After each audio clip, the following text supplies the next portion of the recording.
Selamat datang di channel Ye Chen Ping Mania. Ye Chen bab 6155 sampai 6157. Naga tak terkalahkan bab 6155. Bagi Ye Chen, Gustavo telah kehilangan kegunaannya setelah dia berhasil mendekati Bruce Weinstein. Seorang raja narkoba Meksiko yang telah kehilangan kekuasaannya, dipenjarakan oleh Amerika, dan masih dianggap oleh putranya untuk melakukan pembunuhan dini. Orang seperti itu juga memiliki nilai praktis yang kecil. Kecuali dia dikeluarkan dari penjara dan kemudian dibawa kembali ke Meksiko dan membantu merebut kendali keluarga Sanchez. Tapi itu bahkan kurang hemat biaya bagi Ye Chen. Pertama-tama, Gustavo adalah seorang pengedar narkoba terkenal, dan Ye Chen tidak ingin terlalu terlibat dengan orang seperti ini dari lubuk hatinya, terutama dalam hal kepentingan.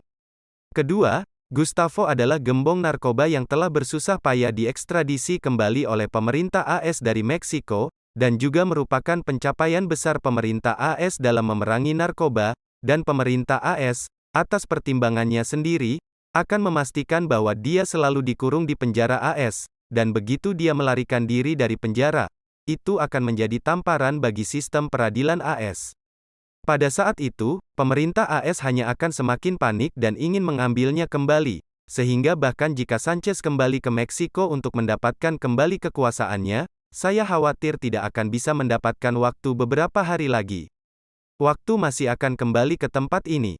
Oleh karena itu, sekarang bagi Ye Chen cara terbaik adalah membiarkan Gustavo memainkan sedikit sisa panas, selama dia bisa menyerahkan kematian, menjual keluarga Rothschild, yang dapat membuat keluarga Rothschild mengerti maksudnya. Inisiatif langsung hilang. Terlebih lagi, Ye Chen tidak hanya menggunakan Gustavo. Selama Gustavo mengikuti kata-katanya dan berhasil mendapatkan sandwich bertahan hidup antara keluarga Rothschild dan juga putranya sendiri, maka dia akan bisa hidup bahagia. Dengan cara ini, dia tidak hanya menyerang keluarga Rothschild, tetapi dia juga bisa membuatnya tetap hidup, dan dia harus berterima kasih kepada Ye Chen, membunuh 3 burung dengan 1 batu. Saat ini Gustavo juga memahami logika dasar dari program Ye Chen. Sebelumnya ia sebagai raja narkoba swasta bersenjata, tidak suka terlibat dalam liku-liku ini. Baik itu berurusan dengan rekan-rekannya atau berurusan dengan pemerintah, dia pada dasarnya adalah 2 trik kuda poni untuk dimakan sepanjang hari, yang satu harus dikumpulkan untuk digunakan sendiri. Jika Anda tidak dapat dikumpulkan untuk dibunuh secara langsung, maka otaknya tidak dapat memikirkan strategi ofensif semacam ini. Setelah memilah dan memahami rangkaian logika Ye Chen, dia juga terkesan di dalam hatinya, dan buru-buru berseru, "Tuan Ye, rangkaian metode Anda benar-benar terlalu bagus. Mengapa saya tidak dapat memikirkannya, sebelumnya ketika seseorang merekomendasikan seni perang Tiongkok Anda kepada saya, dan saya tidak menganggapnya serius. Tetapi sekarang lihat, saya masih perlu mempelajari kebijaksanaan Oriental yang mendalam ini."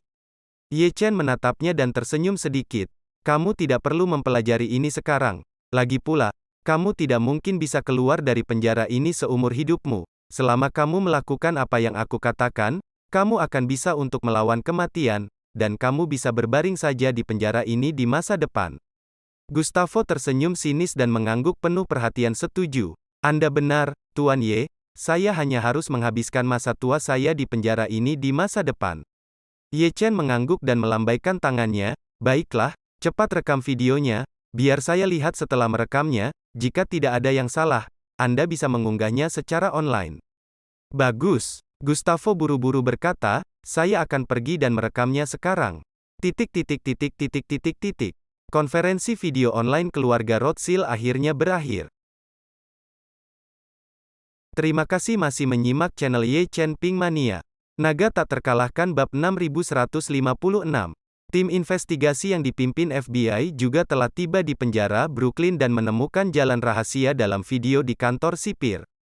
Jalan rahasia ditemukan, dan Zhou Liangyun, yang ditahan di bawah, secara alami dibebaskan oleh mereka. Tapi bagaimanapun juga, Zhou Liangyun adalah penjahat yang melakukan pencurian. Setelah FBI mengangkatnya, sudah terlambat untuk menanyainya terlalu banyak, dan membawanya ke rumah sakit Manhattan. Bagaimanapun, Zhou Liangyun menderita hukuman mati tanpa pengadilan yang tidak manusiawi dan pengakuan paksa. FBI karena paham kemanusiaan, pertama-tama harus membiarkan rumah sakit melakukan pemeriksaan terperinci di tubuhnya, dan kemudian hanya berdasarkan kondisi fisiknya, untuk menentukan apakah ia dapat terus menjalani secara normal hukuman di penjara. Dan karena dia adalah korban dalam skandal ini, untuk memastikan bahwa dia tidak menuntut pengadilan, setelah pemeriksaan fisiknya selesai, pengadilan harus kembali untuk berdiskusi secara tertutup dengannya, ketika mereka perlu melakukan mengandalkan pembayaran kompensasi, atau mengurangi lamanya hukuman, untuk membuat Zhou Liangyun puas. Mulai saat ini dan seterusnya, Zhou Liangyun telah mengambil kembali inisiatifnya sepenuhnya. Adapun Bruce Weinstein yang secara psikologis disiratkan oleh Ye Chen juga ditahan sementara oleh FBI karena penyalahgunaan kekuasaan. Setelah itu tim investigasi akan mengadilinya setelah penyelidikan semuanya selesai. Matt Rothschild juga menyerahkan diri ke polisi saat ini karena tekanan keluarga. Meskipun dia adalah anggota inti keluarga Rothschild, tetapi di depan kepentingan keluarga, kepentingan pribadinya sama sekali tidak berharga, belum lagi dia menimbulkan masalah, dia hanya bisa menonjol saat ini sebagai penusuk dari belakang. Namun jauh di Meksiko, Hector Sanchez yaitu putra Gustavo Sanchez saat ini sedang sedikit kesal, ia tidak menyangka bahwa orang-orang Joseph saat ini tidak berhasil membawa ayahnya keluar. Semula ia tidak terlalu mempedulikan, lagi pula hari ini tidak mempunyai kesempatan bukan berarti tidak ada peluang di kemudian hari, mungkin besok bisa mendapatkan apa yang diinginkannya. Namun, rangkaian melon besar yang tiba-tiba dari pihak Amerika Serikat, langsung membuatnya merasa khawatir. Menurutnya penjara Brooklyn membuat skandal besar, departemen terkait di Amerika Serikat akan segera memperketat pengelolaan penjara ini, jadi jika Joseph kembali ingin melakukannya, saya khawatir itu tidak akan mudah. Mau tak mau dia merasa kesal, jika Joseph membiarkannya melakukannya sehari sebelumnya, atau Joseph memanfaatkan kesempatan itu hari ini, bukankah dia sudah menyelesaikan semua masalah sebelumnya?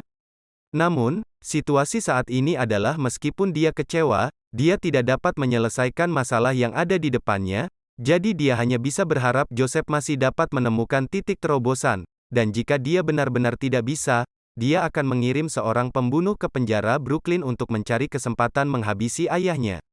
Dan di pihak Amerika, dengan penangkapan Bruce Weinstein dan penyerahan Matt Rothschild, masalah ini seolah-olah sudah selesai. Keluarga Rothschild pun akhirnya bisa bernapas lega. Terutama Howard Rothschild, yang usianya sudah lanjut, namun juga ingin begadang hingga larut malam, bersikukuh bahwa hingga saat ini ia telah kelelahan fisik dan mental, melihat debu mengendap, hanya akhirnya mampu meletakkan hati, berbaring di tempat tidur siap untuk beristirahat. Pada saat ini, video lain diunggah ke jaringan platform utama. Protagonis dari video tersebut adalah raja narkoba terkenal di Amerika Serikat, Gustavo Sanchez. Ketika Gustavo pertama kali diekstradisi kembali ke Amerika Serikat untuk diadili, pemerintah AS tidak menjual banyak publisitas, sehingga hampir semua orang Amerika mengetahui perbuatan Gustavo. Dia pasti dianggap sebagai salah satu tahanan paling terkenal di Amerika Serikat. Terima kasih masih menyimak channel Ye Chen Ping Mania. Naga tak terkalahkan bab 6157. Sepengetahuan semua orang, Gustavo telah dijatuhi hukuman penjara seumur hidup, dan tidak ada pembebasan bersyarat. Pria ini akan menghabiskan seluruh hidupnya di penjara AS hingga meninggal karena sakit atau usia tua. Namun siapa sangka tiba-tiba, saat larut malam setelah keributan ini, video selfie dirinya terlihat di internet.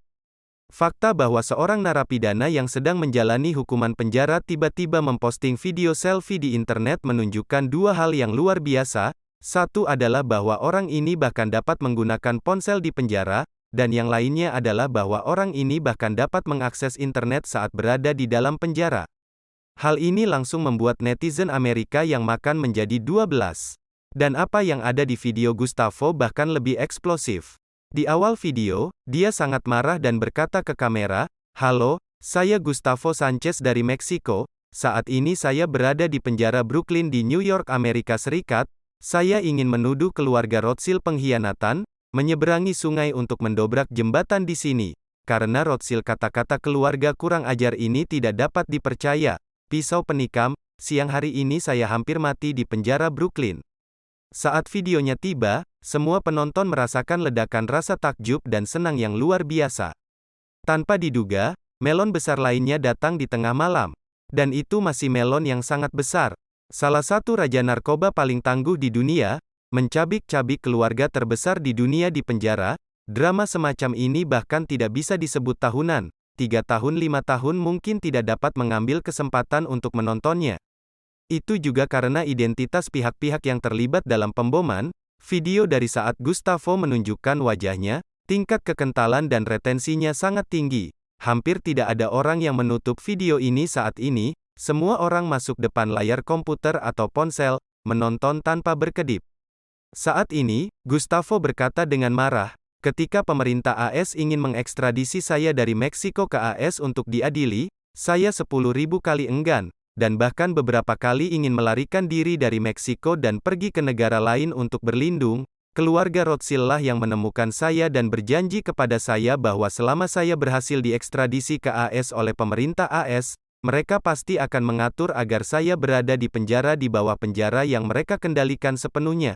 Biarkan saya menikmati kehidupan yang sama. Diperlakukan seperti di luar penjara, dan bahkan berjanji kepada saya bahwa setelah beberapa tahun, mereka akan membantu saya untuk mengoperasi, mengubah hukuman non-pembebasan bersyarat, dan membiarkan saya kembali ke Meksiko untuk pensiun.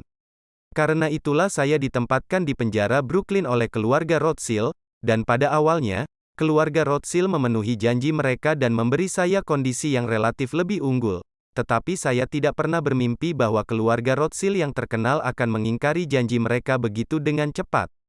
Mereka menyewa pembunuh dari penjara untuk melancarkan serangan maut terhadap saya, dan saya hampir mati di tangan mereka. Berbicara tentang ini, Gustavo berkata dengan kesakitan, "Hector, anakku yang baik. Anda tidak boleh jatuh ke dalam perangkap Amerika. Jika ayah meninggal, kamu harus melakukan apa saja untuk membalas kematian ayah. Dan Anda harus ingat, keluarga Sanchez tidak boleh bekerja sama dalam bentuk apapun dengan keluarga Rothschild mulai sekarang. Mereka adalah sekelompok orang yang pengkhianat dan tidak tahu malu." Segera setelah itu, Gustavo menambahkan, "Dan semua anggota keluarga Sanchez harus ingat bahwa persatuan dan kesetiaan adalah kunci kedudukan keluarga Sanchez. Jadi tidak seorang pun, dalam keadaan apapun, dapat mengkhianati keluarga. Ini adalah garis tekanan tinggi keluarga kami. Siapapun yang berani menyentuh garis tekanan tinggi ini, tidak peduli siapa dia, seluruh keluarga Sanchez pasti tidak akan melepaskannya." Bersambung